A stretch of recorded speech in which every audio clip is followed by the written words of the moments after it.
এই মুহূৰ্তত ৰাজ্যৰ শিক্ষক কৰ্মচাৰীৰ বাবে জনা বিচাৰিছো গুৰুত্বপূৰ্ণ খবৰ। এবাৰ শিক্ষক কৰ্মচাৰীসকলে আন্দোলনৰ হুংকাৰ দিছে। কোনো বুজাবুজি মানি লোৱা নহ'ব। এই ঘোষণা ৰাজ্যৰ শিক্ষক কৰ্মচাৰীসকলৰ যে 30 দিনৰ আৰ্জিত ছুটি অতি শীঘ্ৰে কাৰ্যকৰী নকৰিলে আন্দোলনৰ হুংকাৰ দিছে প্ৰাথমিক শিক্ষকসকলৰ ফালৰ পৰা যে বিৰত থাকিব গ্ৰীষ্ম বন্ধত অতিৰিক্ত কাম কৰাৰ পৰা বিৰত থাকিব। ৰাজ্যৰ প্ৰায় 1.5 লক্ষাধিক শিক্ষকক বছৰি 30 দিনৰ আৰ্জিত ছুটি দিয়াৰ নামত কোনো বুজাবুজি মানি লোৱা নহ'ব বুলি হুংকাৰ দিছে অসম ৰাজ্যিক প্ৰাথমিক শিক্ষক সন্মিলনীয়ে। যেতিয়াই আৰ্জিত ছুটিৰ বিষয়টোৱে সমাধানৰ পথলৈ আগবাঢ়ে তেতিয়াই নতুন কৌশলেৰে সমাধানৰ ওচৰ চপা বিষয়টো পিছুৱাই লৈ যোৱা দেখা গৈছে বুলি শিক্ষক সন্মিলনীয়ে উল্লেখ কৰিছে। আৰ্জিত ছুটি 30 দিনলৈ বৃদ্ধি কৰিলে বিদ্যালয়ত বেমেজালি হ'ব বুলি এটা কৰ্মচাৰী সংগঠনে সমগ্ৰ দাবীটোকে নস্যাৎ কৰাৰ দিশে লৈ গৈছে। এনে কৌশলৰ তীব্ৰ বিৰোধ কৰি অসম ৰাজ্যিক প্ৰাথমিক শিক্ষক সন্মিলনীয়ে আগষ্ট মাহৰ ভিতৰত আৰ্জিত ছুটি 30 দিনলৈ বৃদ্ধিৰ আদেশ প্ৰকাশ নকৰিলে ধাৰাবাহিক আন্দোলনৰ কাৰ্যসূচী গ্ৰহণ কৰিব বুলি হুংকাৰ দিছে।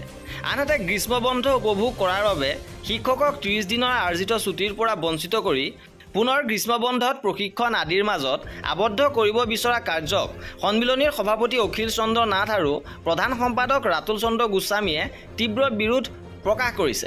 তেওঁলোকে কয় যে ৰাজ্যখনৰ শিক্ষক সংগঠনসমূহৰ উমৈহতীয়া মঞ্চৰ পৰা শিক্ষামন্ত্ৰী শিক্ষা সচিবক আৰ্জিত ছুটি আদায় নিদিলে গ্ৰীষ্ম বন্ধত অতিৰিক্ত কাম কৰাৰ পৰা বিৰত থকাৰ উমৈহতীয়া সিদ্ধান্ত লিখিতভাৱে জনোৱাৰ পাছতো সৰ্বশিক্ষা অভিযান মিছনৰ নিৰ্দেশনাৰ ভিত্তিত বিভিন্ন জিলা পৰ্যায়ৰ বিষয়ে প্ৰশিক্ষণৰ আদেশ প্ৰকাশ কৰি আছে।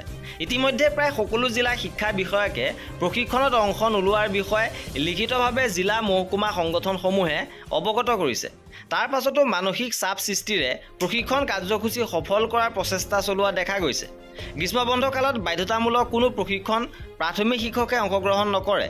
কোনো শিক্ষকে স্বইচ্ছাৰে অংশগ্ৰহণ কৰিলে সন্মিলনীয়ে বাধা নিদিয়ে, কিন্তু বাধ্যতামূলকভাৱে অংশগ্ৰহণ নকৰে আৰু এই ক্ষেত্ৰত অনুপস্থিত কোনো শিক্ষকৰ বিৰুদ্ধে কিবা অনুশাসন চলালে আইনৰ আশ্ৰয় গ্ৰহণ কৰাৰো সিদ্ধান্ত সন্মিলনীয়ে প্ৰকাশ কৰিছে। 2020 চনৰ 5 নৱেম্বৰত অসম ৰাজ্যিক প্ৰাথমিক শিক্ষক সন্মিলনীৰ সৈতে তদানীন্তন শিক্ষা আৰু বিত্তমন্ত্ৰীৰ মাজত অনুষ্ঠিত আলোচনাত 30 দিনৰ আৰ্জিত ছুটি প্ৰদানৰ এক সিদ্ধান্ত গ্ৰহণ কৰা হৈছিল। উক্ত দিনটোতে হাইস্কুল শিক্ষক সন্থাৰ সৈতেও একেটা সিদ্ধান্তই গ্ৰহণ হৈছিল, কিন্তু সেই সিদ্ধান্তৰ কাৰ্যকৰী ৰূপ দিবলৈ ফাইলৰ কাম আৰম্ভ হোৱাৰ সময়তে 16 দিন বিৰতিত 21 নৱেম্বৰ দিনটোত এটা কৰ্মচাৰী সংগঠনে মুখ্যমন্ত্ৰীয়ে কৰা আলোচনাত 30 দিনৰ পৰিৱৰ্তে 24 দিনৰ আৰ্জিত ছুটি প্ৰদানৰ বাবে মুখ্যমন্ত্ৰীয়ে কৰা ঘোষণাক মানি লোৱাৰ তথ্য লাভ কৰা গৈছিল। শিক্ষা আৰু বিত্তমন্ত্ৰীৰ সৈতে কৰা আলোচনাৰ মাজেৰে আগবাঢ়ি যোৱা প্ৰক্ৰিয়াটো আধবাটতে ৰখাই দিয়া হৈছিল। তদ্ৰূপ বৰ্তমানেও বিভাগীয়ভাৱে গঠন কৰা সমিতিৰ জৰিয়তে বিষয়টো সমাধানৰ দিশে আগবঢ়াৰ সময়তে পুনৰ মুখ্যমন্ত্ৰী পৰ্যায়লৈ লৈ গৈ নতুন সমিতি গঠনত সহমত পোষণ কৰি চলি থকা প্ৰক্ৰিয়াটো বন্ধ কৰোৱাত ৰহস্যজনক। যিকোনো এটা বিষয়ত এগৰাকী মুখ্যমন্ত্ৰীয়ে কৰা আলোচনাৰ মাজেৰে এৰাধৰা কৰি হ'লেও গ্ৰহণ কৰা সিদ্ধান্ত কাৰ্যকৰী কৰাৰ বাবে হেঁচা প্ৰয়োগ নকৰি পুনৰ বিষয়টোৰ পৰ্যালোচনাত সন্মতি জনোৱাৰ অৰ্থ হ'ল শিক্ষকসকলক বঞ্চিত কৰা ষড়যন্ত্ৰ বুলি উল্লেখ কৰে প্ৰাথমিক শিক্ষক সন্মিলনীয়ে। আৰু এয়ে আছিল আজিৰ ভিডিঅ'টোত। এনেধৰণৰ খা খবৰৰ বাবে আমাৰ চেনেলটো ছাবস্ক্ৰাইব কৰি ৰাখিব।